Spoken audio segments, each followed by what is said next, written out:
చూడండి,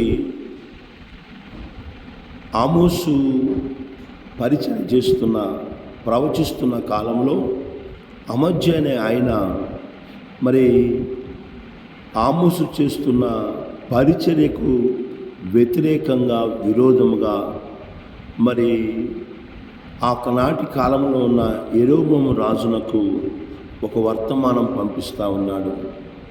ఆమోసు మీద అపనిందలు వేయటము, కొండెములు చెప్పటము, మరి ఇలాంటివి అమధ్య అనే యాజకుడు చేస్తున్నట్లు మనం చూస్తూ ఉన్నాం. ఇక్కడ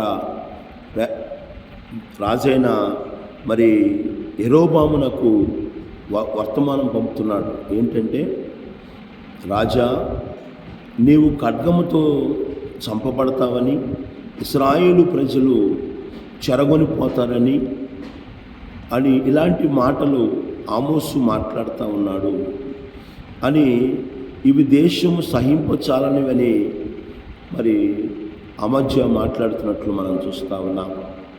ఆమోసు మీద కొండేలు చెప్పి రాజునకును దేశ ప్రజలకును మధ్య, ఆమోసుకు మధ్య తగాదలు పెట్టాలని, గొడవలు పెట్టాలని ఆలోచన.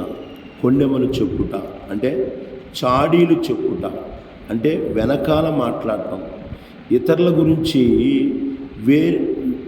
ఒక వ్యక్తి గురించి ఇతరుల దగ్గర తప్పుగా మాట్లాడటం.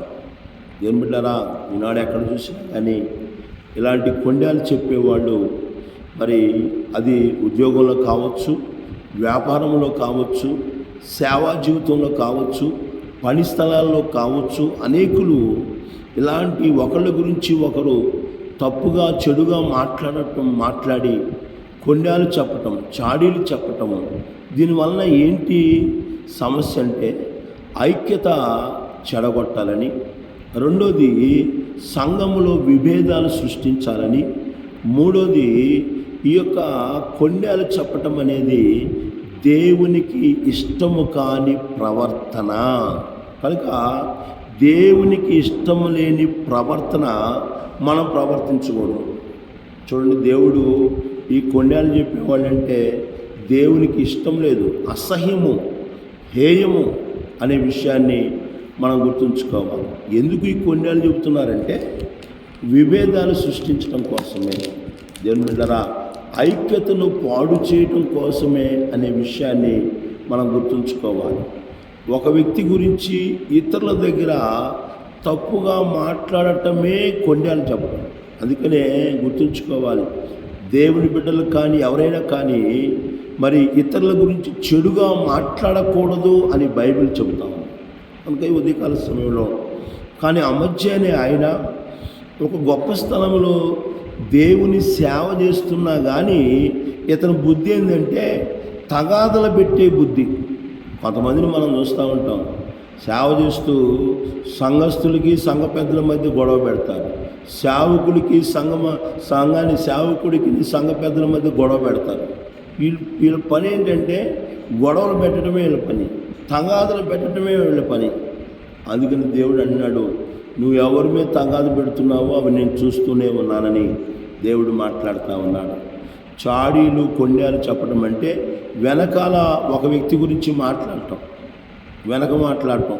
దేవుని బిడ్డలా గుర్తుంచుకోవాలి, ఈరోజు మన పరిస్థితి ఎలా ఉంది, ఎలా ఉంటున్నాము.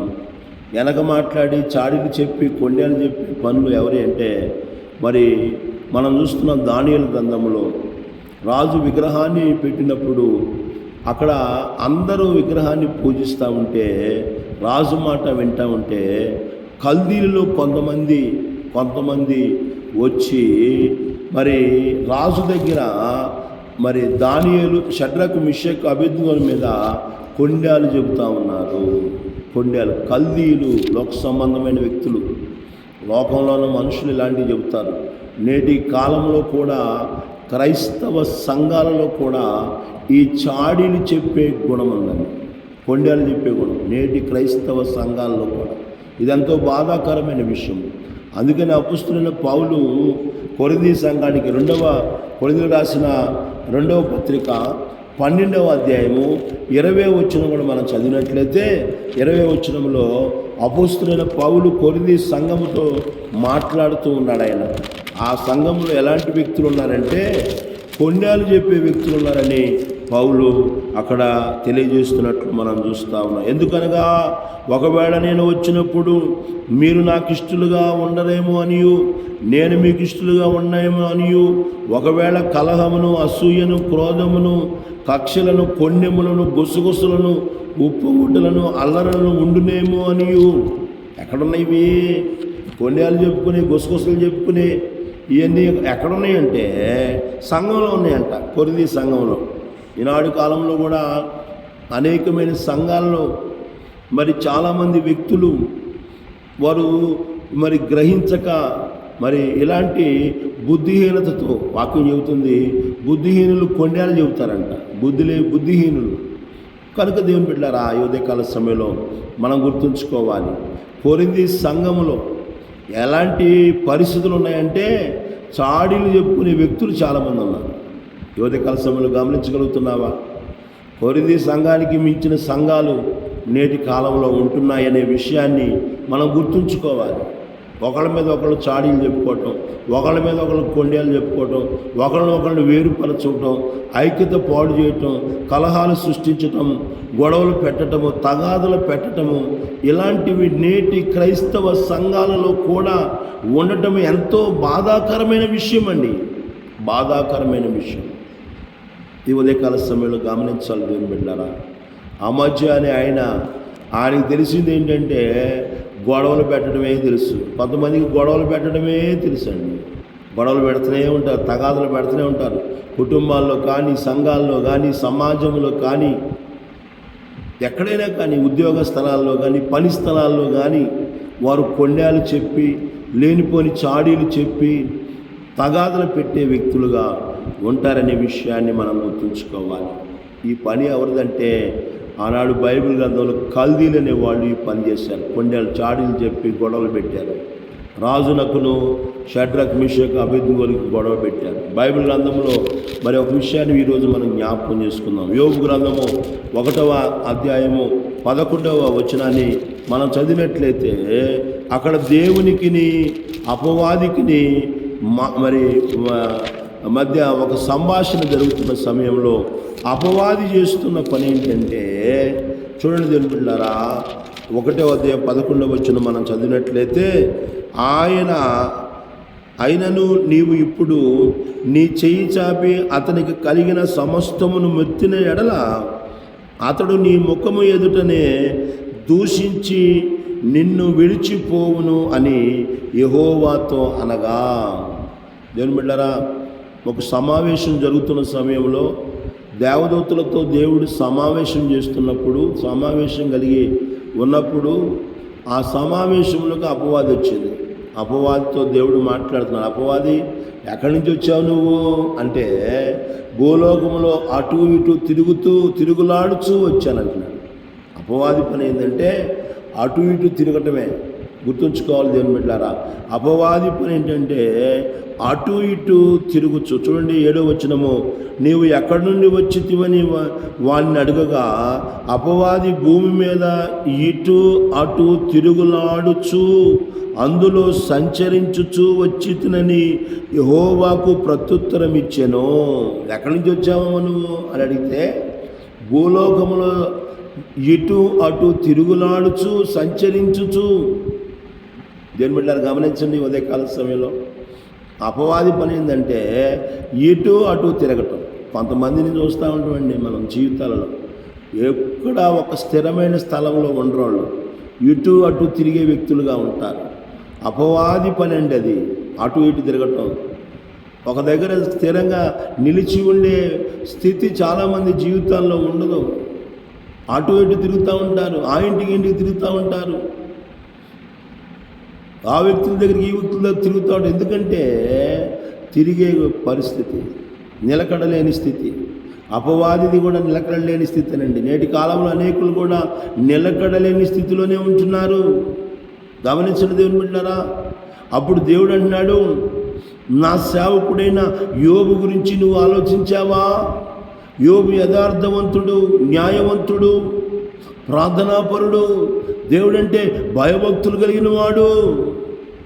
దేవుడు చూడండి యోబు గురించి మంచి మాటలు చెబుతుంటే అపవాది అంటుంది, అబ్బా ఆయన ఊకినే నీ మీద నువ్వంటే భయభక్తి కలిగి ఉన్నాడా, ఊకినే యథార్థతగా ఉన్నాడా, నువ్వు అతని చేతి పనిని దీవించావు, నువ్వు ఆయన చేతి పనిని దీవించడం ద్వారా అతడు గొప్పవాడయ్యాడు, అతడు మిక్కిలి గొప్పవాడయ్యాడు, అతని చుట్టూ నువ్వు కంచె వేశావు.